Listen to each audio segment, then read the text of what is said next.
मनपा आणि पोलीस आता सज्ज झालेले आहेत आणि महापालिकेकडून 245 नियंत्रण कक्ष तयार करण्यात आले आहेत। सुरक्षेच्या दृष्टीने मुंबई पोलिसांकडून तयारी केलेली आहे। नागरिकांना काळजी घेण्याचं आवाहन केलं आहे आणि या संदर्भात गिरगाव चौपाटीवरून आढावा घेतलाय आमच्या प्रतिनिधी सीमा आढे यांनी। बाप्पाच्या विसर्जनासाठी मुंबई महानगरपालिका आणि मुंबई पोलीस पूर्णपणे सज्ज आहे। सध्या आपण या विसर्जनासाठी कशा पद्धतीने मुंबई महानगरपालिकेकडून तयारी करण्यात आलेली आहे यासाठी गिरगाव चौपाटीतून संपूर्ण परिस्थितीचा आढावा घेतोय। माझ्या मागे जर बघितलं तर सध्या या ठिकाणी पोलिसांची परेड केली जाते।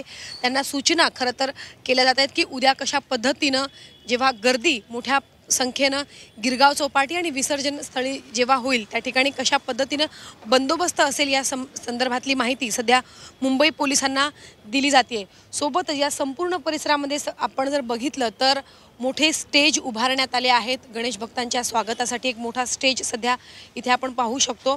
या स्टेजवरती राज्याचे मुख्यमंत्री देवेंद्र फडणवीस आणि इतर मान्यवर उपस्थित राहतील आणि गणेश भक्तांचं स्वागत करतील। सोबतच कंट्रोल रूमसाठी एक मोठा कक्ष या ठिकाणी उभारण्यात आलेला आहे आणि सोबतच मुंबई महानगरपालिकेच्या ज्या सूचना आहेत जे नियम आहेत हे या ठिकाणी लावण्यात आलेले आहेत जेणेकरून गणेश भक्तांकडून या संपूर्ण सूचनांचं आणि नियमांचं पालन होईल। विसर्जन स्थळी वेगवेगळ्या सुविधा उपलब्ध आहेत। प्रथमोपचार केंद्र, रुग्णवाहिका, क्रेन, नियंत्रण कक्ष, तात्पुरती शौचालय, फ्लड लाईट, सर्च लाईट अशा विविध सुविधा विसर्जन स्थळी सध्या मुंबई महानगरपालिकेकडून उपलब्ध करण्यात आल्याचं सध्या पाहायला मिळते।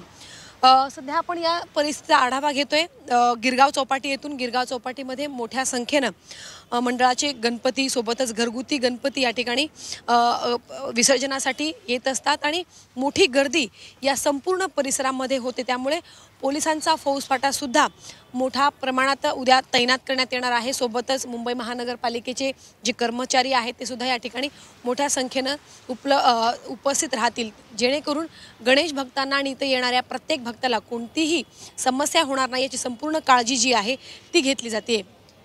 व्हिडिओ जर्नलिस्ट धीरजसह सीमा आढे, झी 24 तास, मुंबई।